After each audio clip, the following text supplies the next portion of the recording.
İkinci babımızningki 12 saatlik dersida biz oldingi soatda ijro qilgan programmamizni ama shu Salam Dünya yana.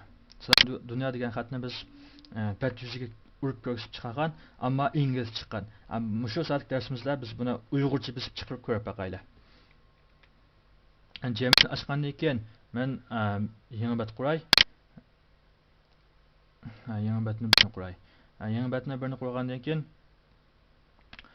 endi Uyg'urcha bisib chiqishda yani PHP kodini biz har doim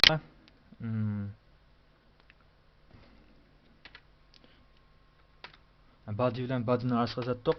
Endi biz shunga diqqat qilishimiz kerakki, mavjud bo'lsa Adobe Jammer CS6 mavjud bo'lsa Adobe Jammer CS6. Odatda biz Micromedia shirkatiniki Jammer 8 ni ishlatgan vaqtimizda va yoki Adobe Jammer CS3 larni ishlatib qo'ygan vaqtimizda Uyg'ur store bekat yasaydigan xohlasda birinchi bo'lib betni ochamiz. Betni ochgandan keyin qiladigan ishimiz nima desa, shu betninki xashiqidan betning kod shaklini tanlash. Biz kod shaklini bu yerda chiq so'zlab o'tamiz. Adobe Jammer CS6 bo'lgach, Adobe Jammer CS6 da HTML yükünü baqqanlar bo'lsa, charset UTF-8 deblam o'zida belgilik bu. Shuna biz bu yerga alohida diqqat qilsakmi bo'ladi. Biz Uyg'urchani yana kod yozgan vaqtimizda Uyg'urchani yozilgan yerga kelgan vaqtda bevos iziversak bo'ldi. Ya'ni betning xosligini o'ylashmasakmi bo'ladi. Endi navada yana Adobe shirkatiniki CS6 da shundaq. CS3'te çokum belgilmişsek olmaydı. Yani Adobe Jammer CS3'te olsa çokum betning xosligidan betninki kod yazilish tip shaklini belgilmişsek olmaydı. Navada endi siz Micromedia shirkatiniki Jammer 8 olsangiz yoki Adobe Jammer CS3 ni ishlatgan bo'lsangiz, oldi bilan qiladigan ishingiz betni ichib, betning xosligidan kod shakli mana koddan kod shaklini tanlaymiz. Bu yerda oldingi vaqtda balkim boshqa holatlarda bo'lishi kerak. Biz shundan UTF-8 ni tanlaymiz kod shaklidan. Tanlagan vaqtimizda. Buni tanlab ishlatish jetmashtirishni talab etgandan keyin bo'ladi. Biz Adobe Jammer CS6 ishlatgan vaqtimizda bu yerda o'ylashmaymiz. Betni xosligini o'ylashmasak bo'ladi. Chunki nima ish qilganda Jammer CS6 dan boshlab CS5 dan boshlab CS6 CS5 dan boshlab betning xosliginiki kod yozilish shakli, yani kod tipi UTF-8 bo'lgan. Bizningki Uyg'urcha xatimiz shu UTF-8 rayonida bo'lg'achqa biz endi torbekat yasashda betning xosligini tanlashni o'ylashmasakmi asosiy jihatdan bo'ladi. Endi biz darsimizga kelsak, bu soat darsimizda yana Salam Dünya degan Uyg'ur xatni biz chiqarmoqchi edik. PHP kodimizni bizning basayla biz shundan burun cho'qim bir qator har doimo o'zimizning kirgizuvchimizniki tipiniki hozircha navbatda inglizcha bo'lishini talab qilindi. Bu yerga cho'qim kod yozgan vaqtida ingliz yozinglar. Sen boshlaylik. PHP ning boshlash belgisi, kichik belgisi, undan keyin so'roq belgisi, PHP. Biz keyin PHP ni o'tgan vaqtda aniq so'zlaymiz, oxirlash belgisini bisib turay. Yana so'roq belgisi, cho'ng belgisi. Bu oxirlash. Ana PHP kod bo'lsa, PHP ning boshlanishdan boshlab oxirlashgacha bo'lgan mush o'rnining o'tirishini izlatdi. Endi bizningki jumlamiz yana Eko Salam Dünya. Bu yerdagi Salam Dünyani biz endi Uyg'urcha yozsak bo'ladi. Eko jumlasi andan keyin ishqital üstünki qo'shbash tirnoq endi oxirlashtirish jumlaning oxirlashtirish belgisi chekit berish bo'ladi. Endi dal biz shu kodni inglizcha sharoitda kirgizuvchimizning tipi inglizcha holatda kirgizdik. Endi buningki chiqarish jumlasi nimani chiqardi degan yoqqa kelganda endi salom dunyo degan uyg'ur xat bo'lsin. Endi bu salom dunyo degan uyg'ur xat bo'lgachqa men kirgizguchimni almashtiryapti. Endi bu yerga salom dunyo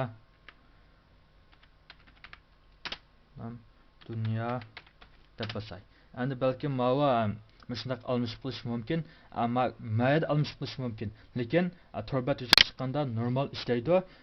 Biz uyg'ur xatlar ham shu kodasiga vaqtimizda almashib qilishga normal ahvol. Almashib qoldi, nima chiqmay o'tmaydi deb o'ylamsam bo'lardi. Bu normal ahvol. Faqat bat yuzida normal ko'rinsam bo'ldi. Men hozir buni ijro qilib baqay. Ijro qilishda bu daqtim alnaqdim biz Firefox bilan qo'llanib qo'ygan. Bu daqtim men trim kirguchiroq ijro qilay. Buni biz saqlatmadik. Oldidan saqlang deb chiqdi. Buningga saqlagan vaqtda yana ism qo'yishga men diqqat qilib o'tib ketadigan mazmun ismni cho'qim ingliz qo'yinglar. Oldiga income transfer deb qo'ysin, kendi kelsa mayli. Salom dunyo uyg'urcha bo'lsin. Uyg'urcha. Bu yerga men yana hujjatning tipi yana men oldinga o'tgandek PHP tipli qo'lida. Bo'ldi, mush ikkisini belgilatgandan keyin saqlashni bosdik. Bosgandan keyin ijro bo'lishni boshlaydi.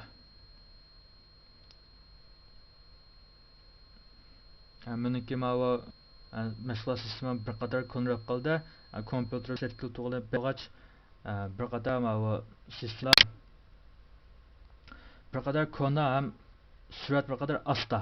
Ammo trim olmay turibdi. Endi men qo'zg'aldi. Endi men bu navoda biz oldingi soatda tor bekatni yana APM serverni biz ish vaqtimizda PHP info PHP deydigan hujjat bo'lgan. Biz shuni ziyorat qilgan, shuni ziyorat qilgan o'xshash. Men hozirga mushu hujjatimni men shunday usulda ziyorat qilib ko'rsatib qo'yay. Angacha chemni ishlab qolar. Yani birinchi xil usuldan kiray. 120 da chekit 0 chekit 0 chekit 1 kirdim. Kirgandan keyin buningda hozir PHP info salom dunyo uyg'urcha chekit PHP salom dunyo chekit PHP deydigan bunday 3 hujjat bor ekan. Bu 3 hujjatdan mening ijro qilganim salom dunyo uyg'urcha chekit PHP. Mushuni chekib ijro qilib beray. Salom dunyo degan xat chiqibdi. Xat chiqqanda bu xat endi o'ng chiqibdi. Avayimni aytgan bo'lsak, mayada dunyo salom, ammo bizniki bet yuzimiz kelganda salom dunyo.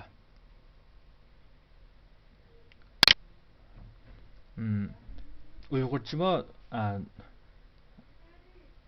jumlalarni yoki xatlarni normal ko'rsatib bo'lgan.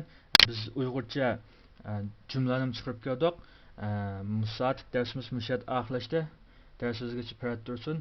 PHP o'rganish kerak top nomerimiz 1939 83 259. PHP'ni o'rganishni xohlaydigan do'stlarningki topimiz qatnashishini qizg'in qarshi olamiz.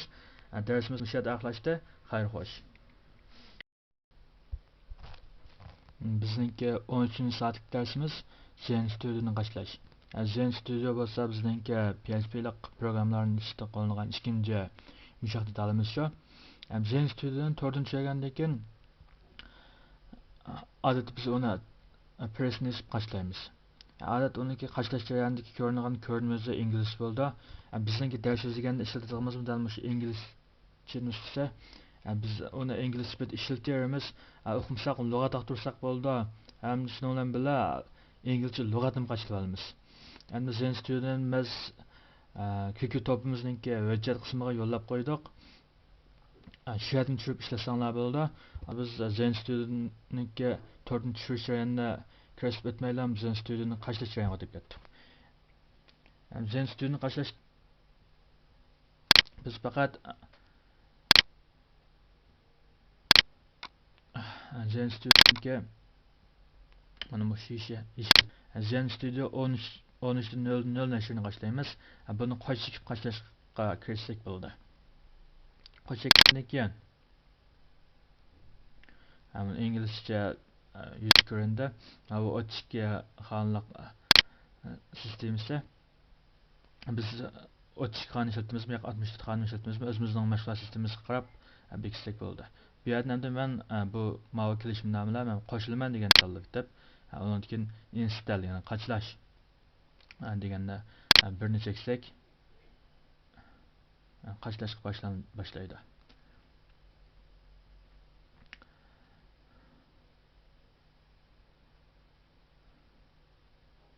Endi qachlash jarayoni bir qadar uzunroq vaqt ketadi. Men faqat qadam bosqichlarini ko'rsatib o'tib ketsam, sizlar qachlagan vaqtda o'zinglar vaqt sarf qilib qachlab olsanglar.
Taxminan 5 minut atrofida ketish mumkin. Buni qachlash jarayoni buni shunchalik oson. Hozir faqat qachlanish muvaffaq bo'ldi degan ma'lum ko'rsatma chiqdi. Men buni taqasam bo'ldi.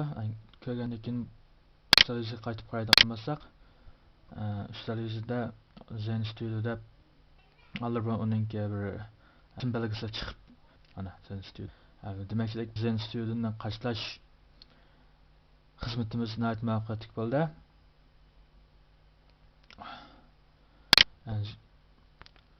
Bu soatlik Zen Studio'dan qachlash darsimiz shu yerda oxirlashdi. Dars so'zligicha parad tursin. PHP o'rganish top nomerimiz 1939 83 259. PHP o'rganishda xohlagan do'stlarniki topimiz qilib biz bilan birga o'rganishni qizg'in qarshi olamiz. Darsimizni yoqtirib ko'rganlarga rahmat, xayr xo'sh. 14-soatlik darsimizda biz Zen Studio'ni qo'zg'atib, uningga PHP pattern birini qurib, PHP kodlarini yozib, biz ijro qilib ko'rib boqaylik. Zen Studio'ni faqat biz ekran yuzidagi ama shu Zen Studio'ni ishga qo'shsak ham boshqa detallar bilan o'xshash holatda. Qo'shsak qo'zg'aldi. Mening kompyuterning saplimlari bir qadar tuvan bo'lg'achqa Jammer CS6 da ama Zen Studio'niki 13 ni ishlatgan holatda bir qadar ketib ta'sir qo'zg'aldi ekan. Shuni men oldinala qo'zg'atib qo'ydim. Sizlar ikkinchi ekranlar qo'zg'aldi. Qo'zg'algan vaqtda tunji xitimda ya'ni biz buniki xizmat o'rnini, ya'ni biz qurgan PHP'lik hujjatlarni saqlaydigan o'rni bekitib beramiz. O'rni bekitib berishda biz oldinala arsati deb o'tayotgan bizning PHP'lik programmalarni batlarni saqlaydigan o'rnimiz bizningki APM server. APM server. Dal shu detalimizning mundarij ostidagi 3W mundarij ostidagi h9 bo'ladi. Biz her daima PHP tor bekatlarni 3W mundarij ostidagi h9 ni ichiga saqlaydik. Biz buni PHP'lik batlarni saqlaydigan o'rin qilib tanishib etdik. Endi bu sizlar qaysi rayonga saqlagan bo'lsang qachligan bo'lsanglar shu rayonni qilib kendiga shu mundar chiqqan bo'lsa bo'ladi.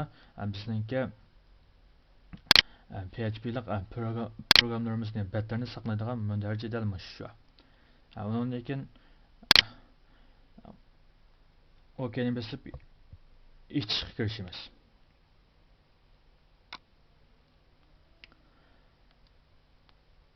Hamda bumi aqtiq detal bo'lib biz odat ochgan vaqtimizda mana shunday 30 kun ishlatamiz yoki sotib olamsiz. Agarda haqsiz ishlasangiz 30 kun ham ishlatalaysiz, bo'lmasa sotib oling degan shunday bir usul chiqadi. Biz buni haqsiz qildiganda kerak soatsiz deymiz.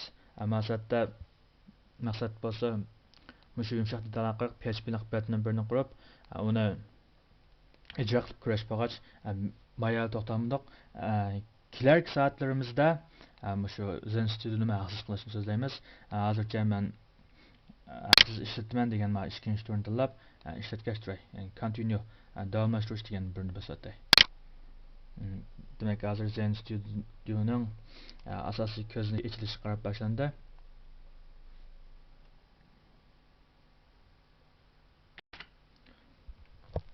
Bizning Zen Studio'ningki ko'zlik eshitib bo'ldi.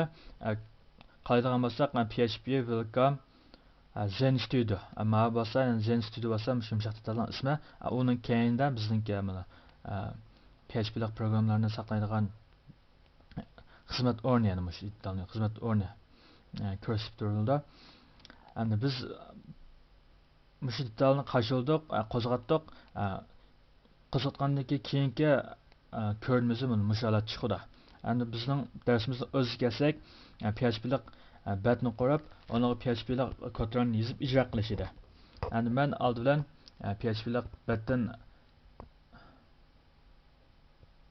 birini quray. Qurishda mana 10 konneksiyani chekib, 10 konneksiyadan chiqqan new yoki bo'lmasa filedan newdan local PHP project yana PHP türe PHP türüden birini qurman adlan. Meni qilib ilib bormoqchi bo'lganim, ya'ni ochadigan bir tür degan holat maqsadda.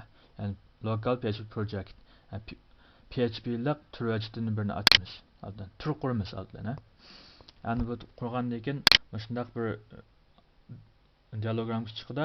Biz buningga ya'ni turning ismi project name turning ismiga xohlagancha ism qo'ysak bo'ladi. Masalan, buningga men hozircha misol 01 deb ism qo'yib qo'yay. Biz ishlatganda endi o'rni har doim biz dedik PHP'lik programlarniki PHP'lik betlarning saqlanish o'rni har doim bizningki IPM server yumshoq detalimizniki 3W darajasi ostidagi H-docs bo'ldi. Bu yer qattiq rayon belgisi sizni qaysi qattiq diskga saqlagan bo'lsangiz shu diskga bo'lsa bo'ldi. Ammo kendiki 3000 daraja o'xshash. Hamda uchinchisi bo'lsa PHP server, ya'ni PHP mulozimdir. Biz bu yerda odatdagi PHP mulozimlarni ishlating debdi. Men oldindan sizlarga shu PHP mulozimlarning birini qurishni o'rgatib qo'yay. Biz buni ishlatmay o'zimiz qurib ishlataylik. PHP mulozimlarning birini quraylik. Esinglarda bo'lsa, Jammer so'ziga vaqtimizda Jammerda biz PHP'lik programlarni yozib ijro qilish uchun oldindan bir tor bekat qurgan. Tor bekatning ichiga ham biz PHP MySQL bo'lgan mulozimlarning birini qurgan edik. Endi biz bu soatimizda shunga o'xshash PHP mulozimlarning birini quraylik. Bu yerdan IDD server, ya'ni mulozimlar qilish degan bo'lsamiz. Boshqandan keyin eng tagidagi generic PHP server, ya'ni umum ishlatiladigan PHP mulozimlar degan ma'noda qag'ama uchta bizning darsimiz bilan munosabatsiz mayadagi Zen server bo'lsa, bu Apache'ga o'xshash bir mulozimdir. Local Zen server local Apache HTTP server biz bularni ishlatmagachga bular bilan gaplashmaymiz. Bizning faqat bilib oldig'imiz bir generic PHP server, ya'ni umumiy ishlatiladigan PHP mulozimdir. Biz shuni quramiz. Birinchi tutgandan keyin next and keyin qadamni bosib tanlaymiz. Hamda mulozimlarning ismi. Men bu yerga ismni nima deb qo'ysak mayli. Men my PHP server about PHP my PHP deb qo'yay. Buningga mulozimlarniki tür xosliklardan mulozimlarniki ma adresiga localhost bosib bo'ldi. Yoki localhost yoki 1.0.0.0.1 deydigan mushtaq adres bosib bo'ldi. Ikkisini qani biz xohlasak yo'qtirsak shuni qo'yib qo'ysak bo'ldi. Men localhost bo'lsin mayli yoki 1.0.0.0.1 bo'lsinmi mayli. Shunga ikkilisi ko'nab ishlatgan bu bularida. Yani document root yani şu hujjatninki mundarijda. Biz har doim dedik bizning ko'rsatadigan mundarijimiz, ya'ni hujjatlarimiz PHP'lik hujjatlarni har doim biz IPM server yumshoq detalninki mundarijasi ostidagi 3 tablo mundarijasi ostidagi H90 ichiga saqlaydik.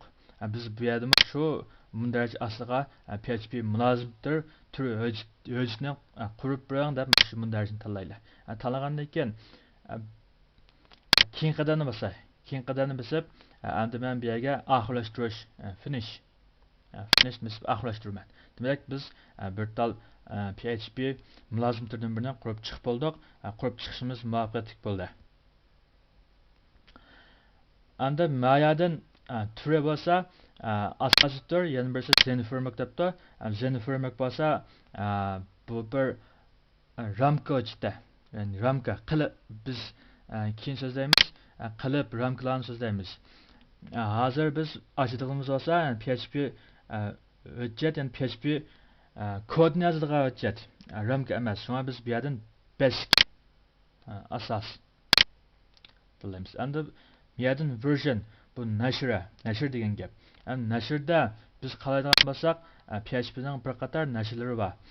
Hozircha mening sizlarga tashabbus qilib ishlatib turinglar deydigani 5.6 ta 7.0 nashri yangidan chiqdi. Hozircha biz 5.6 ni ishlatsak ramkalarni ichishda bo'lsin, mayli boshqa programmalarni ichishda bo'lsin 5.6 nashri yetib oshadi. Yuqori nashrga hozircha o'tmay turamiz. Darsliklarimiz bor, shu PHP 5 nashrini asos qilib turib so'zilindi. Shunga bu yerda biz PHPning nashr talabi vaqtida 5.6 ni tanlaymiz. Endi demakchilik biz bu yerda tanlanmalarni biz tanlab bir qator tutib bo'ldik. Keyin qadamni bosay. Keyin qadamni bosganda hozircha mayadan mandaq Zenframework ramkalarininki PHPninki ahol tür hujjatlarniki tanlanma ko'rsatilishi chiqdi. Biz hozircha bu yerni tanlamay turamiz. Finish ya'ni oxirlashtirishni men bisib oxirlashtiray. Hozir tür hujjatni qurib bo'ldi. Demakchilik bizning qurib chiqqan misol 01 degan bir tür hujjatimiz bo'ldi.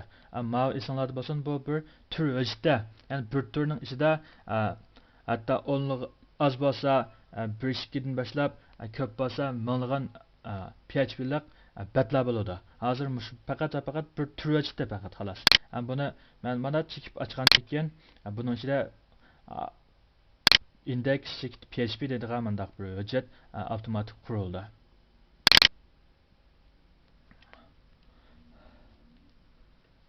Yani ben bunu qo'shib assam sistema avtomatik holda mushalat chiqaribdi. Esinglarda bo'lsa nima Jamver'da chiqqan yiliqi HTML kodlari ma'lumda yo'q. Biz hozircha PHP o'rganadigan bo'lgach HTML kodlarini buning orasiga hozircha sinishtirmay turamiz. Ham PHP'lik kodlarni tuzib turamiz. Dastlab chiqishi buni mushalatgan. Men yana bizning birinchi programmamiz Salom Dunyo degan programni yozib ijro qilishni ko'rsatib o'tay. Eco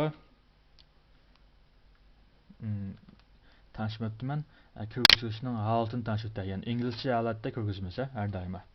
Eco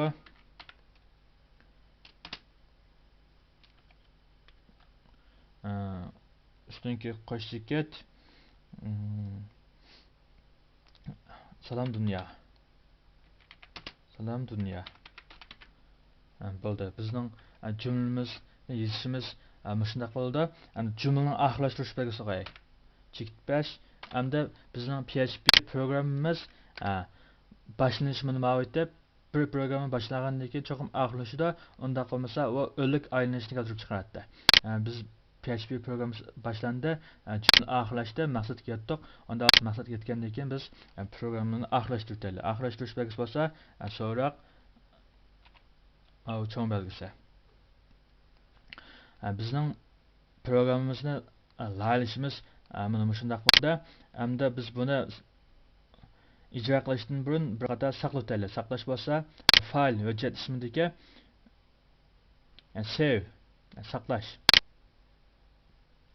Buni biz bir qator saqlab etdim. Ijro qilishdan burun sizlarga yana ko'rsatadigan bir mazmun. Biz ijro bo'lishdan burun qaysi tur ko'rgishda ijro bo'ldi shuni tanlaymiz. Bizniki mana Zen Studio bo'lsa, ya'ni ichki qismda ijro qildi, sirtqi qismda ijro bo'ldi. Buni oldin ijro qilingan o'rinni tanlash bo'lsa, window ya'ni ko'zakning ichidagi preference tanlanma. Buning ichidan generic asosiy qism. Buningdan web browser ya'ni tor ko'rgich. Tor ko'rgichdan use internal web browser. Ama internal deganda ichki qismdagi tor ko'rgichni ishlatman deganda, use external web browser deganda sirtqi tor ko'rgichni ishlatman deganda. Biz odatda PHP programmalarni yozgan vaqtida PHP programmani Zen Studio'ning ichida yozib turib, yana Zen Studio'ning ichida ijro qilib uningga natijasini ko'rmaymiz. Cho'qim uning sirtida tor ko'rgichni foydalanib ko'ramiz. Shuning uchun men sirtdagi tor ko'rgichni ishlatman deb bu yerga odatda men Firefox deb qo'yay. Firefox tor ko'rgichda natijasi shu yerda ko'rinsin. Buni tanlagandan keyin men OK'ni bosib jazmlashtiraman. Jazmlashtirgandan keyin hamda ijro qilish vaqtida men dal shu programmaga kelib mouse'ningga o'ng chekib run as ya'ni ijro qilish tipi bo'lsa, bu yerda 3 tur ko'rilgan. Buningdan yani ikkinchisi PHP web application, PHP tor programmasi holatda ijro qilish. Ikkinchi turini tanlab, birini chekkandan keyin uningga URL adres chiqdi. Men buni jazmlashtiraman. Hamda biz yozgan shu programmningki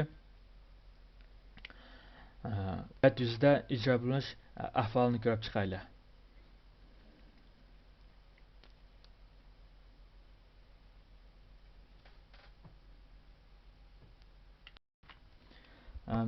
Firefox qo'shilib, natijasi mana bunday chiqdi. Salom dunyo.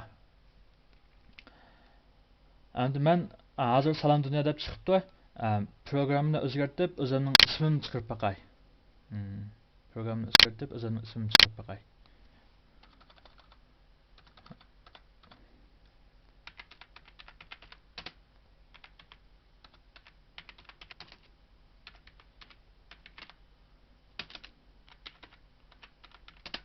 Mana bunday chiqib, programni bir qator o'zgartirib etdim. O'zgartgandan keyin esinglarda bo'lsin, program bir qator o'zgargan vaqtda cho'qim uni saqlab tutishimiz kerak. Yani saqlashni bilib saqlab etdim. Endi yana bir qator ijro qilib ko'rib boqay. Bu qator qandayroq o'zgarish bor, ko'ringlar. Ya'ni ijro qilishda mouse'ning o'ng knopkasini chiqqan tizimlikdan run as, ya'ni ijro qilish, ijro bo'lish tipi bo'lsa PHP web application, ya'ni PHP tor programlarni holatida ijro bo'lish. Biz endi yana Firefox qo'shilib ijro bo'ldi. Mening ismim Farhod Tursun. To'g'ri chiqibdi. Natijasi ko'rinarli bo'ldi. Bizning Zen Studio'ni qo'shitib, Zen Studio'da programlarni ishlab ijro qilishimiz muvaffaqiyatli bo'ldi. Zen Studio'ning ko'zaklari inglizcha, inglizcha bo'lsa chiqish yo'q. Biz buni dars so'zlaganda so'zlab o'tib ketsam, o'rganuvchilar tamoman tushunarli deb qarayman.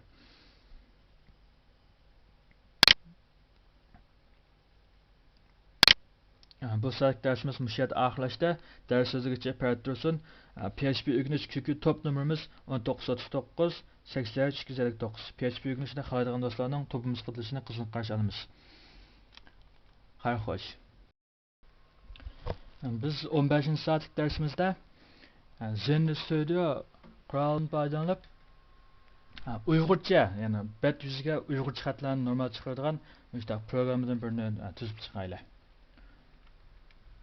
Ben Zen Studio'yu açtım. Açqandan keyin aldığın saatda kuruluq tur vücudu barken, ben tur vücuduna qayta qurishni sizlab o'tmay, ama şu tur vücuduning ishiga men PHP vücudini birini qurib, lakinde şu vücudning ishiga kodlarni yozayli. Bu talab etgandan keyin tur vücudini bir talab etgandan keyin mouse'ning o'ng knopkasini chekib, o'ng knopkasidan new yangi degan turdan PHP file, yani PHP vücut degani tanlab, biz PHP vücudini yangi bir PHP vücudini qurib chiqamiz. Bu yerga hamda kengaytirilgan nomi cho'qim checked PHP bo'ldi. Chunki biz PHP'lik betdan qurganligimiz uchun PHP'lik betlarning kengaytirilgan nomi PHP checked PHP bo'ladi. Hani bu yerga ism qo'ygan vaqtda ismga men Uygurcha, bu inglizcha olsun, isimler daima Uygurcha deb isim qo'yib qo'y. Bo'ldi oxirlashtirish, finish degan basqandan keyin yangi bir PHP'lik bet bizningki misol 1 degan turimizga qitildi. Qitilgandan keyin bu Uygurcha checked PHP degandan keyin bet yuzi hozircha ma'lumot ekan. Endi biz oldingi soatlarimizda yoki uning buruq darsimiz deb o'tib ketyapmiz. Har qanday bir tor bet yasashda qo'llanilgan til bo'lsin, texnika bo'lsin, HTML tildan zotla mustasno emas. Endi biz oldingi soatimizda tuzib chiqqan u eng oddiy holatdiksa, bu soatimizda HTML kodidan boshlab hammasini mukammal qilib tuzib chiqaylik. Hamda tor betlarning eng dastlabda HTML yozilgan bo'lgach, eng dastlabdagi holatda yana HTML kodining boshlanish holatda. Yana qanday holat deganda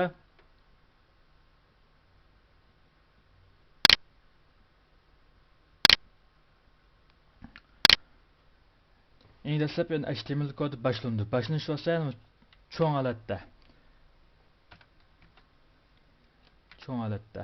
Andan HTML deb chiqibdi-da, men buni HTML ni tanlab interni bossam ma'lumot tushdi. Ya'ni HTML kodi A bosib boshlanish, oxirdagi mandaq yantusizaq HTML bo'lsa HTML kodi oxirlashdi deganni bildiradi.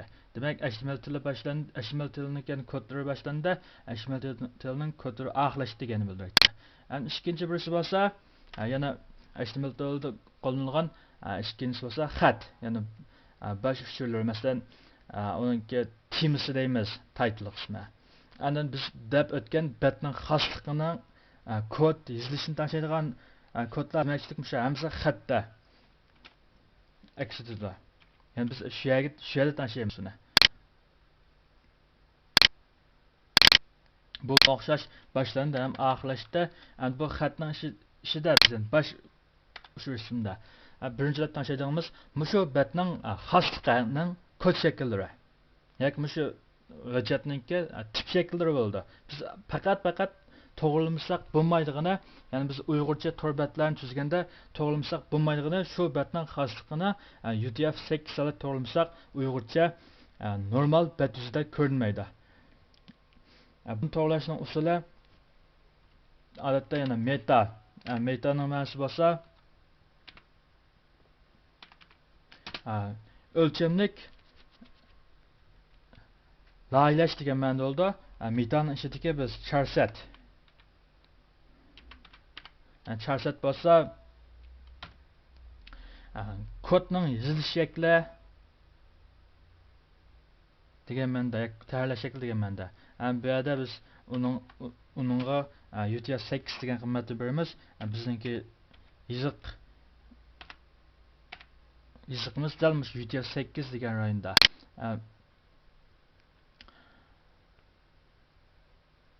Hozir hamda shu faqat bir lam xosligiga qiymat belgilashtirsak bo'ldi. Ikkinchi bir qiymatda ikkinchi bir xatning ikkinchi bir yana bir elementi yani title desak bo'ldi. Title. Bu titles bo'lsa hammamizga ma'lumdir. Title bo'lsa yana chiqargan tema. Yani titlesga biz hozircha bosh qoldirib turaylik. Demakchilik titlesmi tugida, ammo title bo'lsa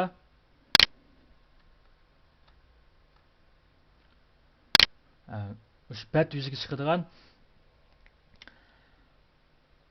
tema, ya'ni www chekit ulanish chekit com degandagi shu xatlarning ustida ko'rsatib turadigan shu temani biz titlelarga ifodalaydik.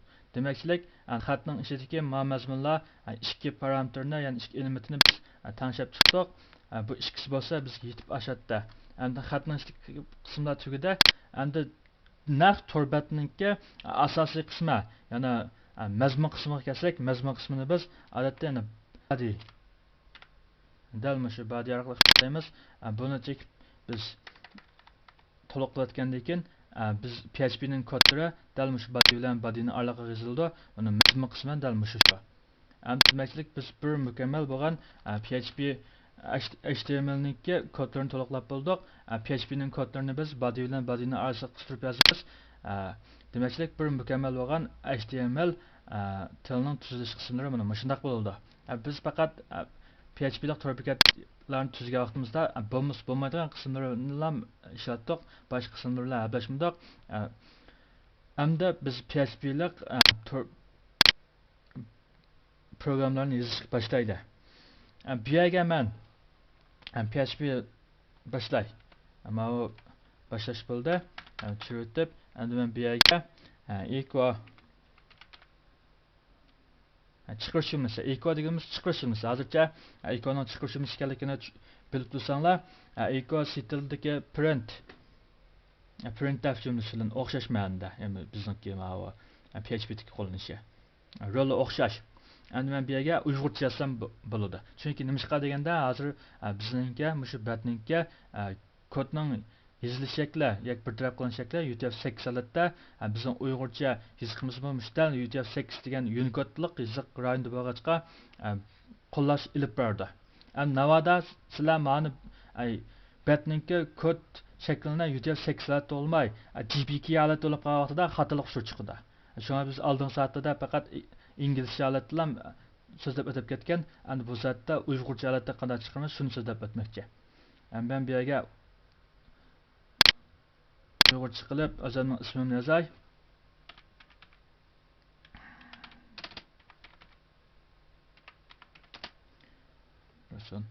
Bo'ldi, bir jumla tuzildi. Boshlangan oxirgi belgisini qo'yib olsam, oxirgi belgisini inglizcha holatda qo'ydik. Bu torbatni old bilan ijro qilish uchun cho'qim bir qator saqlashimiz kerakda. Hozir men buni saqlab o'tay. Saqlandi. Endi ijro qilib o'tay. Mouse'ni o'ng qo'limga chekib, uningdan run as, ya'ni ijro qilinish shakli. Ijro qilinish shaklidan PHP lik web application PHP tor qo'llanishdan program holatda ijro qilay. Bu URL adresi mushu debda, men mushu deb eskartib o'tgandan keyin hamda bizning Firefox'da ijro bo'lindi. Chiqa ism Parrot tursin. Endi biz yana buni biz o'zgartib boshqa chiqaray. Hozirqa mana men o'chirib turay. Burunqa xatlarni. Beğendirtip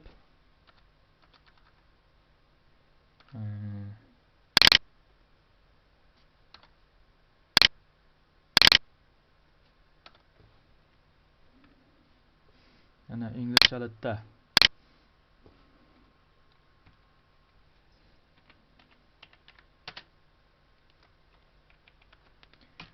men yakandan deplam kirgizay ya. Lekin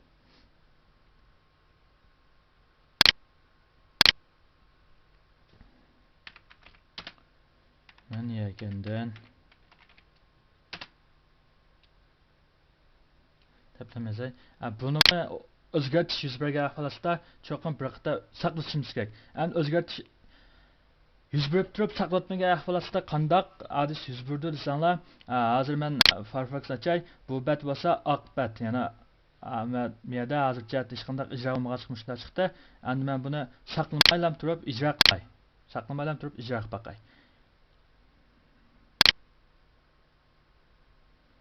Parad tursin. Endi biz öz kod bitimiz kelsak, biz bu yerda parad tursin degan xat yo'q.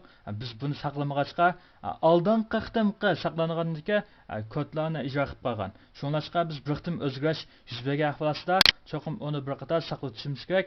Saqlashnikka usul bo'lsa file hujjatdan save saqlaganda birinchi keyin saqlanunda endi men ijro qilay qildim. İcra qilish uchun run as ya'ni ijro qilinish shaklidan PHP'lik tor qilinish uchun program salat ijro qilaman deb ijro qilib ko'ray. Endi qolsam men yakandan to'g'ri chiqdi. Boyaqis bo'lsa biz o'zgartirish kirgizib, ammo o'zgartgan yerlarni saqlamay turib ijro qilishimiz uchun chiqqan bad uchura. Demakchilik biz shundoq Uyg'urcha normal holatda bet yuziga chiqarman desak, cho'qim betning xosligini UTF-8 salat to'g'rilaymiz. HTML kodlarini to'liq qilib qistirsak bo'ladi. Bu yerga. HTML kodlarini to'liq qilib qistirsak bo'ladi. Boshqa ma'vo ko'zaklardan tashlaydigan usulmi bor. Bu usullar bir qadar murakkab bo'lg'achqa, men hozircha HTML usullari haqida tanishib o'tdim. Chunki bizning maqsadimiz kod yozish ixtiyorini yuqori ko'tarish. Men sizlardan shuni talab qilganim kod yozish ixtiyorimizni yuqori ko'taraylik. Endi Jammerni ishlasak bo'ladi. Men Jammerni dastlab o'rganishlar uchun bek yaxshi qurol deb ta'kidlamayman, tavsiya qilmayman. Ammo ixtiyorimiz yuqori ko'tarilib, PHP'da yana kod yozish ixtiyorimiz yuqori seviyaga yetgandan keyin Jammerdek bizga yaxshi qurol yo'q. Yani kodlarni masalan to'liqlaydigan ixtiyor bo'lsin, yuqori biz odatda tizlarkanda ham ko'rib turib, ham laylash qismiga biroqlam kod yozishdek 3 xil andizini almashtirib ishlata olamiz. Endi hozirgacha biz faqat bizning maqsadimiz nima desa, PHP kod ixtiyorimiz yuqori ko'tarish, tushunish ixtiyorimiz yuqori ko'tarish, yozish ixtiyorimiz yuqori ko'tarish. Biz faqat hozir o'rganish bosqichida ma'lum yani o'rta hol seviyaga yetib bo'lguncha men shu Zen Studio Qur'on ishlatishni tavsiya qilaman. Zen Studiodan foydalanib, bat yuziga Uyg'urcha bo'lgan usullarni chiqarish programmamizning yozilish qismi mushaz tugida. Mushaz darsimiz oxirlashda dars so'zigacha parad tursin. PHP o'rganish kuyki top nomerimiz 1939 83 259. PHP o'rganishni xohlaydigan PHP'ga zo'r ishtiyoq bor do'stlarniki kuyki top nomerimiz qo'shilib, bizdan birga PHP o'rganishni qizg'in qarshi olamiz. Darsni yoqtirib ko'rganlarga rahmat. Xayr xo'sh. 16-sonlik darsimiz Zen Studio'dagi kodlarning yoki xatlarning cho'ng kishiligini uning xatlarningki uslubini tanishlash. Masalan, oldin soatda biz ochgan shu programma qalaydigan bo'lsak, men yakandan degan xat qolsak bir qadar kichik ammo men yakan degan xat bir qadar bizning Uyg'urcha yozishimizga sal satroq chiqib qolgan. Masalan, shuni bir o'ngshashning usul bormi desak, bor. Hamda dars so'zlash jarayonida ma xatar kichik chiqib qilib, sizlar ko'rmagan bo'lsanglar, bu xatlarni yo'g'otib chiqarishning usuli bor. Bu soatda biz shuni so'zlaylik. Buni xatlarni cho'ngaytirish va xatlarning uslubini tanishlash yana. Uslubini tanishlash. Men yakani degan xatni sal chiroyliroq chiqarib, ammo xatlarning cho'ngishligini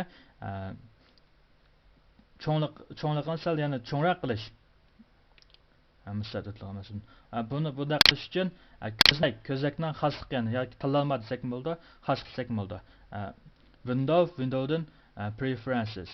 Buni chekkandan keyin Biz asosan talon rayonga, ya'ni tangshash ilib turish rayoniga har qanday bir tangshak odatda mush rayonda bo'ldi.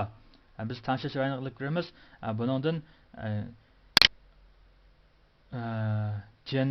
general, ya'ni umuman ishlatilishi degan gap. Umuman ishlatish degan gap. Buningdan appearance, bundan color and font, ya'ni rang yoki rang va xat degan tur. Hamda biz buningdan basic asosiy qism degan gap, asosiy qismdagi text font chekkandan keyin tanlash, edit, tanlash. Shuni bir chekib tanlash bilan kiramiz. Tanlash jarayonida biz shunga alohida diqqat qilib o'tishimiz kerak. Biz Word ishlatgan yoki boshqa tanlash ishlatib alkatib boshlagan bo'lsak kompyuterimizga va yoki boshqa xiyol deymiz ko'rgizgan bo'lsak, oldida masalan hozir xat shaklini menikida chechenba, ama o alkat deb bosim to'g'rilay. Hamda bu yerda deb ketaymi, oldida alfaba, bundaq alfaba xat shaklida xatlar yantuv chiqadi. Xatlar yantuv chiqadi. Shundan biz tuz chiqish uchun men bu yerda alkatib bosim to'g'rilab qo'yay. Bundan keyin xatning shakli alkatib bosim to'mni bo'lsin. Aniqroq, qiniqroq badanlik chiqish uchun men buni tom xat shaklini qo'yay. Hozircha 10 ekan, men buni 16 qilib qo'yay. 16 qilsam boshlanacak, 18 qilsam o'g'lanib ketmasin, bo'ldi 16 holat bo'lsin. Buni bosgandan keyin bu yerdan biz hamda muqimlashtirishga qismni bir bosamiz. Hamda bu yerdan jismlashtirish, ya'ni o'tga degan knopkani bosamiz. Demakchilik azroq xatlar mandaq aralaqsal yo'g'on cho'ngilib chiqdi. Hozir qolsak endi men yakan degan xatmo yaxshi yiqimliq chiqibdi, ko'rkam chiqibdi. Hamda xatdan bir qadar cho'ng yo'g'on ko'ngil bo'lgandek qilib chiqibdi. Men buni yana bir qadar ijro qilib ko'ray. Ijro qilishdan burun bir qadar saqlatay. Navada sev degani demakchilik sev degani hozir yormabdi. Nemisini yorma deganda buningda o'zgarish yo'q, shuni yormabdi. Shunlashqa o'zgarish yo'q ahvolda yormasa bizmi saqlashimizning hojati yo'q. Men buni ijro qilay. Ijro qilishda oldingi soatlarda biz o'rganib o'tgan usul bo'yicha hozir qo'llanib o'tay. Keyin usullarni keyin dars so'zlash vaqtida so'zlayman.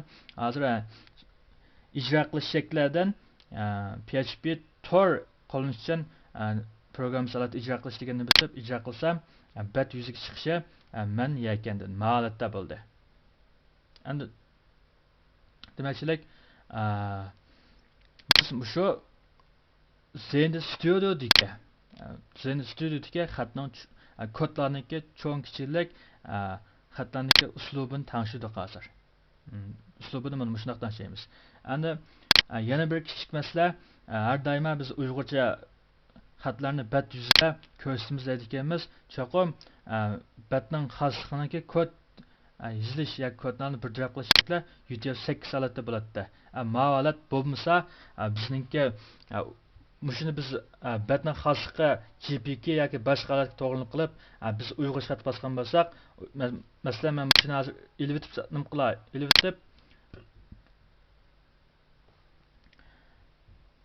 ilib bir chiqirib baqa qanday xatolar chiqadi ekan. Men buni ilvatdim. Hozir endi saqlay. Saqlab bir ijro qilib baqay. Ijro qilishdan application. Demak, mana mandaq hech kim taniyolmasak xatolar chiqadi. Chunki bizningki kod shaklimizni tanlamaganlik sababli shunda xatolar chiqadi. Endi men agarda bizningki batningki kodningki bir deb qilinish shakli ya'ni charset bo'lsa, UTF-8 holat bo'lsin deb men kodni qitvatgandan keyin bizning batning xosligi, ya'ni batningki kod bir taraf qilish shakli bo'lsa UTF-8 ga aylanib ketdi. Demak, endi bizning yozishimizda normal tonuydi, normal bat yuziga chiqarib bo'ladi. Endi men buni yana bir saqlab ijro qilgandan keyin ijro qilishda biz yana burun usulni qo'llanib o'taylik. Endi ijro qilsam men yakandan. Boyoqqa xato kodlar, xato yozilgan mandaq usullar bo'lsa, buni hech kim o'qiolmaganlar chiqibdi. Hozir yaxshi chiqibdi. Bu soatda darsimizga diqqat qilsanglar, demaklik mana bu kodlar intayin muhim. HTML kodlar bo'lsa, ba'zi vaqtida musbatning xosliqlari, hujjatning tiplarini aks ettirishda o'ynaydigan rol intayin muhim. Endi bu hozir biz so'zga keldik. HTML so'zliga vaqtimizda HTML kodning boshlanishi boshlik usullar, ya'ni batningga kodningga bir taraflı şekillere, yani meta olsa asaslık ölçemlik laylaş degan ma'noda oldu. Chasat bo'lsa kodningga bir taraflı shakliga ma'noda. UTF-8 bo'lsa bizning yoziq rayonimiz tamamiy UTF-8 degan rayonda, UTF-8 dan boshqa UTF-16 degandek rayonlar bor. Bizning yoziqimizning rayonida UTF-8 bo'lg'achqa biz UTF-8 ni ishlatamiz. And title bo'lsa Teams'e. And men buni hozir ijro qilgan vaqtdagi mandaq chiqqan. Qaydagan bo'lsak, shu mishalar deb chiqibdi. Hech qanday buni mayada hech qanday bir ko'rsatish yo'q. Yani bunu ben o'xshayman deydigan bo'lsak, title yani tema. Temaga men ikki temaning orasiga men yana www.ticket yakan php ticket.com deb spray. Yani bunu basgandan keyin men yana bir saqlab endi batni ijro qilib ko'ray. Ijro qilib ko'rganda bir qalab baqali qiladigan bo'lsak, yakan php ticket.com. Boyaga qiladigan bo'lsak, shu adresda bizningga shu phplik batni saqlagandan keyin mundar chiqib turgan. Hozir bo'lsa o'xshamaydi ikkisi. Xuddi www.ticket.com deganga o'xshab chiqibdi hozir. Bu soatlik darsimizda Zenda studio quraldagi kodlarniki va yoki biz yozilgan xatlarniki cho'ng kishiligi va uslubini tanishtash. Shundaqla HTML kodi bir qator o'tilinib yana bir qator yangilanib ketdi. Biz faqat yozmasak bo'lmaydigan kod shakli mana shu. Biz buni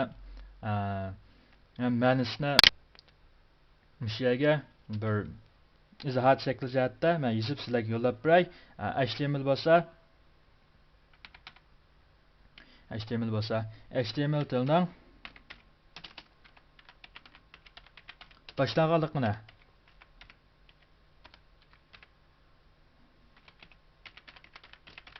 bildirdi. Endi xat bo'lsa, yani baş uçur, yani baş degan ma'nosi bo'ldi. Başlik uçurlar, yani asosiy uçurlar desak ham bo'ldi yani buni. Men hozircha buni asosiy uçurlar deb turay. Yani bu asosiy uçurlar degan nima degan so'zganda, batning xosligi, batning kod yozilish tipi, navbatdagi hujjatning tipi degandek uçurlar, yani masalan uning temasi degandek uçurlar hammasi shu xat, yani başta, yani asosiy uçurlar bo'ldi. Asosiy uçurlar, yani asosiy uçurlarni birish, yani asosiy uçurlarni laylash boshlandi.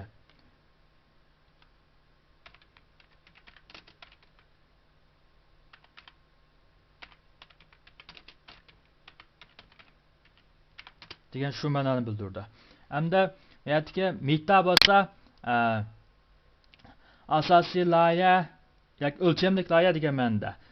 O'lchamlik laylash degan ma'noni bildirdi. Charsat bo'lsa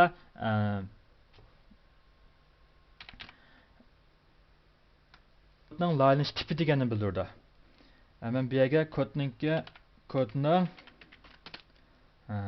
bir deb qilish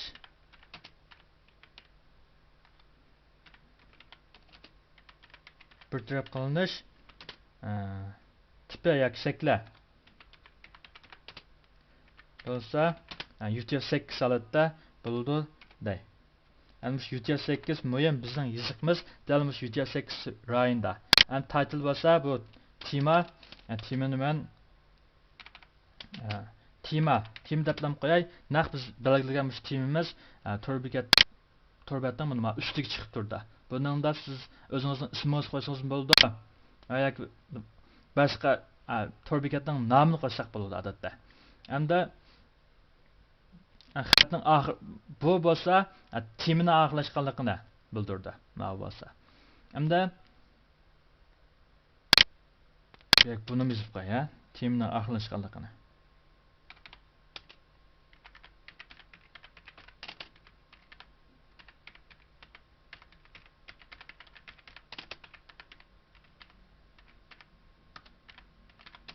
Bildirdi. Hamda bu bo'lsa yana bash ya'ni asosiy usulni oxirlashganligini bildirdi. Asosiy usul line tugidi degan ma'noda.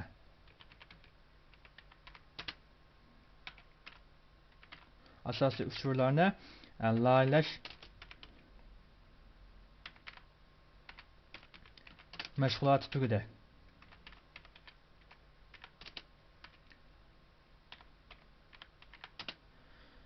Body bu bo'lsa yana mazmun qismi yoki mazmun qismini bildirdi. Bizning HTML kodimiz har doimo body bilan bodyning oxirlash qismiga, ya'ni mazmunning boshlanish qismi bilan mazmunning oxirlash qismiga yoziladi.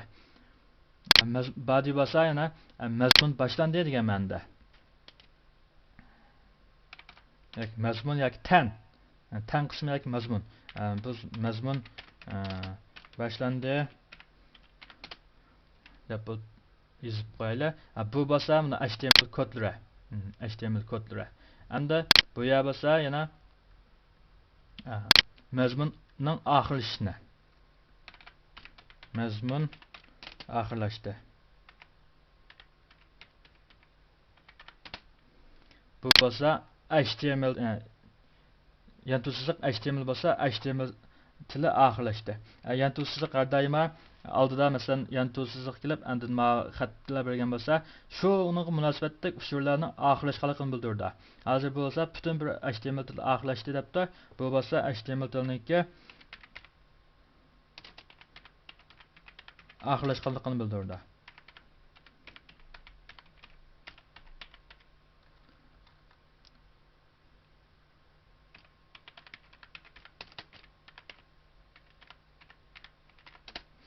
Demakchilik shundaq HTML tili boshlandi, HTML tili oxirlashdi.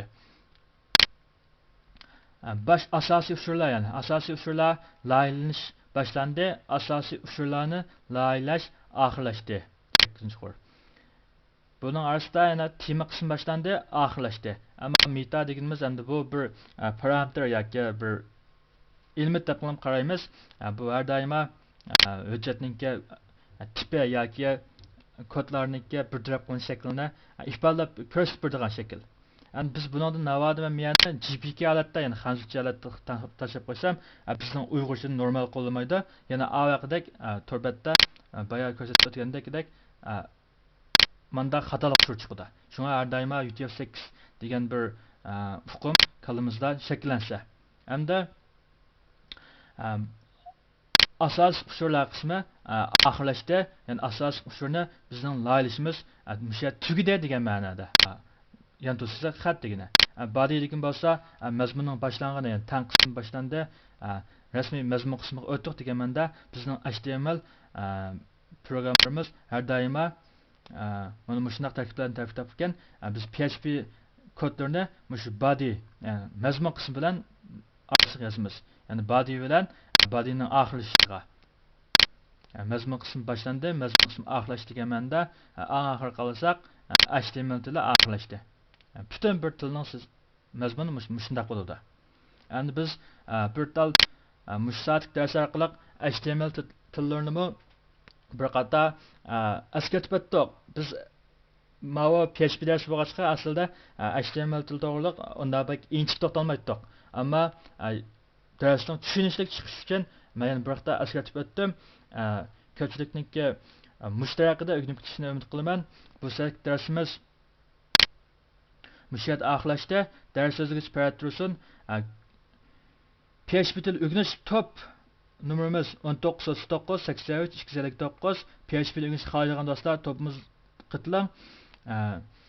Topimizda darslar haqsiz ta'minlanadi. Topimiz qiziqishingizni qarshi olamiz. Ders müşahit oxirlashdi. Xayr xo'sh. Növətdə ikinci babımızınki 17. saatlik dersi başlandı. Biz şu 17. saatlik derste Adobe şirketininki Jammer CS6'da yumuşak detal bilen Zend şirketininki Zend Studio yumuşak detalını sözlü bitireyler. Hem sözlüşten bile bu ikisini alaylıkını sözlep ötümüz. Müş saatlik ders öğreniş arkalık PHP öğrengüsü dostlarınınki işki kuraldan birini tanıp öğrenişini teşebbüs kılıman. İşki kuralını kaysını tanılaş sizlarınınki ihtiyarınlarda. Ondaqda işki detalını içip körüp biz alaylıkı ve işki detalınınki praktik doğrulayla. Endi birinci detalimiz olsa Adobe şirketininki Jammer CS6'da CS6'da yumuşak detallar. Bu yumuşak detalını İngilizcep Jammer degan bu yumuşak detalını İngilizcep Mikromedia şirketi o'tirib chiqargan. Yani yozilishi mundaq bo'ladi. Mikromedia. Dal buni bu şirket o'tirib chiqargan. İşlep chiqargan buni. Bu flashni shundaq İngilizcepda. Hamda bu şirket işlep çıkargan uçakda Jammer 8 nüsxası vardı.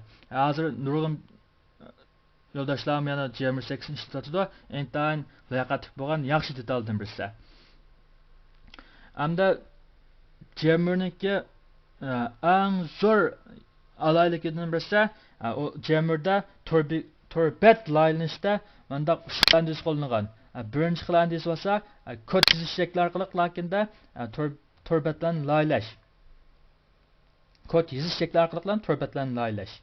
Birinchi qilandisda faqat va faqat hamshada men badinarligiga PHP kodlarni yozaman, ijro qilib ko'rsam bo'laverdi. İkinci qilsak bo'lsa ayırıp ko'rish. Ya'ni ayırıp ko'rish deganda nima ko'z tutilgan esa kod tayyorlash rayoni bilan asosiy laylash rayoni o'zaro faqat ayrılib turgan, ammo bir vaqtda ikkisini ko'rib to'g'il bo'ldi. Bir vaqtda ikkisini ko'rib to'g'il bo'ldi.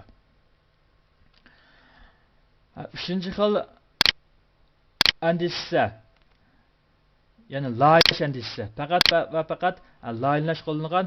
Buni biz ko'rib turib, jadvallarni qistirib, o'sha ko'rib turib laylash maqsadiga yetalaymiz. Men shu yerga xatlarni yozsam bo'laverdi. Masalan, Adobe Dreamweaver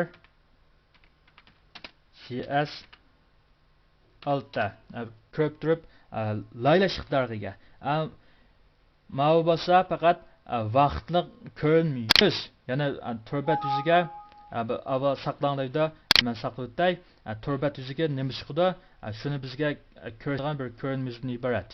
Hozir bu torbet yuziga dal buni salom, dunyo, Mikromedia, Adobe Jammer CS6 degan xat chiqibdi. Men buni ijro qilsam shunday chiqadi. Demakchilik, mana shunday 3 xil usulda, 3 xil andizda torbetni laylash usulini ta'min etgan Jammer CS6'da. Hamda men Zend framework'niki torbet laylashga uslubi qalay. Uslubi qalaydigan bo'lsam, buningda faqat va faqat birlam kodlam yozilish uslubi. Faqat va faqat kodlam yozilgan bo'ldi. Jammer'ga mandaq ko'rib turib, yoki bo'lmasa ham kod yozib turib, kodningki ahvoldan mandaq xabar turib yozilmaydi. Masalan, yerda salom dunyo degan ko'rinib turadi, ammo biz buni ma'vo PHP jumsharlik chiqargan, ammo endi ma'vo Zend Studio qiladigan bo'lsak, uni biz ko'ratdim desak, natijasi nima chiqadi, buni ko'ratdim desak, cho'qim ijro qilishimiz kerak. Jammer'da bo'lsa unda qilish ketmaydi. Yanda onunki icra bulunuş neticesi adette çıkıp ko'rinib turdi. Biz faqat yana bir alayligi, biz uni ko'rib turib laylash ixtiyoriga ega. Ko'rib turib laylash ixtiyoriga ega. Bu Jammer'ni tirab turgan mana shu 3 andisi deb qarashga bo'ldi. Jammer bo'lsa ixtiyor intan kuchli bo'lgan, endi ko'rib laylash yoki biroqlam kod yozishni yoki ikkilisini kod bilan loyilashni ikkisini biriktirib ko'rib turib loyilash iqtidorini o'ziga mujassamlantirgan yumshoq detallardan birisi. Bu shu PHP'lik tor bekatlarni yasaganda ko'p qo'llanilgan yumshoq detallardan birisi. Hamda Zen'da studioga kelsak, bu Zen shirkatininki yumshoq detali bo'lib, buni Zen Studio deb ism qo'ygan. Buningda hatto hamda Zen'da shirkatininki ishlab chiqargan mahsulotlardan shu Zen'da birisi, shu Zen Studio shu.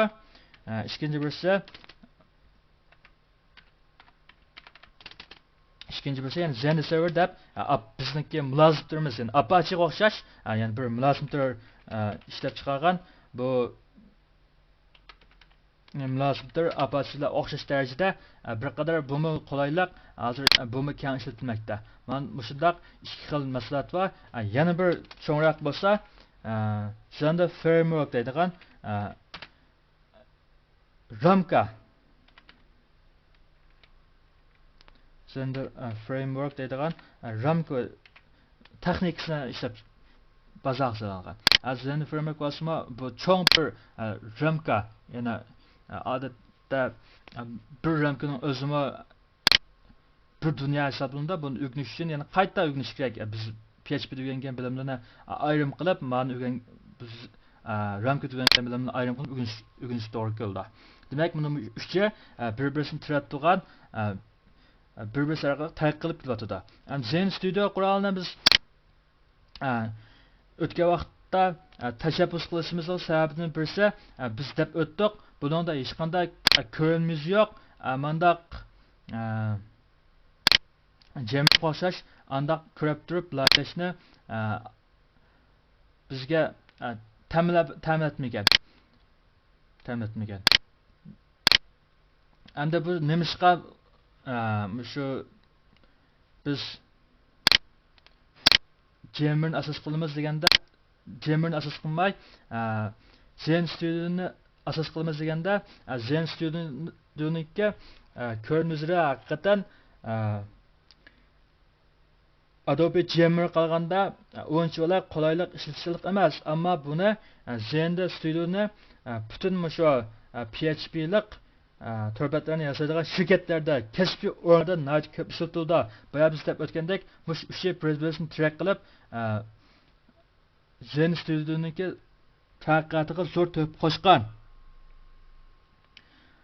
Zen framework'ni nayt qulay qilib ishlatgili bo'ldi. Onun ustiga biz dastlabki programma tuzishni o'rganishlar, yani noldan boshlab o'rganishlar qalaydigan bo'lsak, men avvalning hozir bir patman kodlarni yozdim.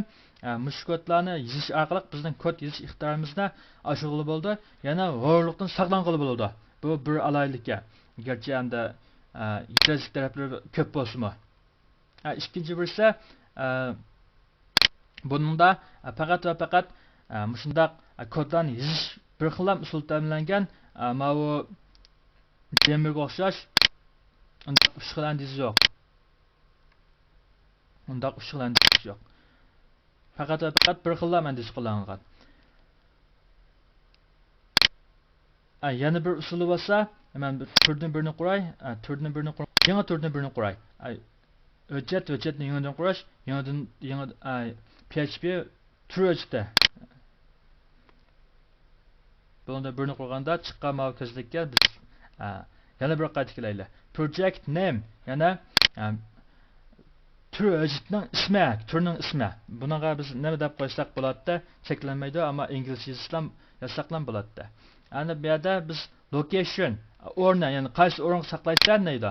Biz bu yerda biz IPM serverniki shtabda bunday asosidagi H9 saqlaydik har doim. Buni biz ko'rsatib o'tdik. Biz bu yerdan PHP server, yani PHP mülazimlardan birine men aldığım saatlerde birini qurish o'tgan. Bu bo'lsa sistem o'z ta'minlagan PHP tor mülazimlarini ishlatishni talab qildi. Biz aldığım saatlerde men aslan uqamay qolmasin deb birini qurib bergan. Mana shu programmasini ishlataylik. Endi content bu asosiy qismida nimani ishlatsan deydi. Men asosiy qismida yana tilni ishlatman desak, basic tilni tanlaymiz. Navada endi ramkani talaytdim desek Zen Framework ramkasini ishlatamiz. Dal mana shu Zen Framework ramkasi asosiy jihatdan Zen Studio'niki ko'p ishlatilishga ko'p kuch chiqadi desek bo'ladi. Ko'p kuch chiqadi desek bo'ladi. Buning har xil hamda nashrlari bor. O'z taraqqiy qilyotdi o'z ishlar. Bu nashrdan mana version degan nashrdan shuni munosabat qilsak bo'ladi. Keyin vaqt yer bo'lsa biz shu RAM qismida Zenda frameworkni so'zlaymiz. Shunlashqa men 0 o'rganishda başdan axir shu Zenda studiodan manga vasani bo'ldi deb ko'rsatdim. Hamda ikkilasining alaylik va burun Jammer'ni ishlatib, ISP o'rganib Jammer'ni ishlatgan qarindoshlar bo'lsa, taklifim yanlam Jammer'ni ishlatib asanlar bo'ladi. Jammer'ni ishlatib asanlar bo'ladi. Chunki Jammer'ning o'zi bo'lsa, ISP'lik, PHP'lik, netlik, hatto JSP'lik turmushlar ko'p xil bo'lgan, universal bo'lgan turbatlarni yasashda qo'llangan yumshoq detal. ISP faqat fuqsanlar undaq vaqtda PHP o'rgangan vaqtida bu Jammer'ni ishlatib asanlar bo'ladi. Endi navbatda siz 0 dan boshlab men PHP bilan o'rgandim bo'ldi. Desangiz, mana shu Zen Studio'ni ishlataverang. Biz boshdan oxir shu Zen Studio'ni asos qilib turib, darsni so'zlaymiz. Jammer'ni asos qilganlarga shu Jammer'dan darsni sirtqi yoki bo'lmasa dars ishlab biz dars jarayonida so'zlab o'tib ketamiz. Dars jarayonida so'zlaganda darsni sirtqi men dars qilib ishlab ta'minlab qilib beraman. Tanlash sizlarning o'zinglarda ikki detalni qaysini tanlasanglar mayli, ammo lekin istiqroq tanlab detalni muhit PHP'ning muhitini qurib chiqib detalni qashlab istiqroq program tuzishga kirishinglar. Ya'ni amaliy mashqlarga kirishinglar. Hozir to'pqa men dars qilib yo'llayaptim. Darsdan vaqt ishlab o'zinglarningga ixtirolarni yuqori ko'tarib, men bilan tang qalamda bo'lmasanglar bo'lmaydi. Bir kun mendan keyin qolib qoldinglar, bir kun sizlar jantatsizlar yoki ko'proq o'rganib oldi. Dars kuniga 3 soat yoki 4 soat atrofida ketib bordi. Buning yetishmaganlar qadaminglar yana tezroq bo'lsin. Yetishmaganlarmi yana tezroq manglar yana darsni chiqish ahvol ko'rilyapti. Navbat hamda yana shunday mangivasanglar PHP'ni o'rganib chiqib bo'lmaslar. İki detalni surishtirishimiz müşagishi bo'lsa, ikki detaldan qaysisini tanlash to'g'riliq topdan nazar qilsanglar, ikkinchi babimiz PHP muhitining qurish va ichish qurollari to'g'riliq so'zlaydigan darsimiz mush yerda rasmiy oxirlashda ikki bab mazmun to'g'risida so'raydigan savollar bo'lsa, QQ topda so'ranglar. Biz hamda keyingi darslarimizda aldiq mazmunlarni ham qayta ta'kidlab o'tmaymiz. Aslida Zenda Studio yumshoq detalniki qarshılaydigan qistirma detallari bir qadar ko'pda. Hozir 0 dan o'rganib turib, yana biroqla mamnun so'zlasam, sizlar o'zlashtirib ma'lumotlarsizlar. Shunga men qistirma detallarni, boshqa tanshaklarni ketib dars araliqlarida aralab turib men so'zlab tanshaklarni tanishishni shu yoqda o'tib qo'yay. Dersimiz bu yerda oxirlashda ders o'zgarish parametrisi QQ numarim 70600 PHP o'rganish QQ top numarimiz 1939 83 259. PHP o'rganishni xohlaydigan do'stlarniki bizningki QQ topimiz qitilib bizdan birlikte o'rganishni qiziq qarshi olamiz. Bizning QQ topimizda PHP programmerlari 0 dan boshlab o'rganishlar bor. Sizningki ehtiyojingizdan tamoman chiqalaydi. Darsimiz mushiyat oxirlashda darsimizning 3-babida ko'rishaylar. Xayr xo'sh.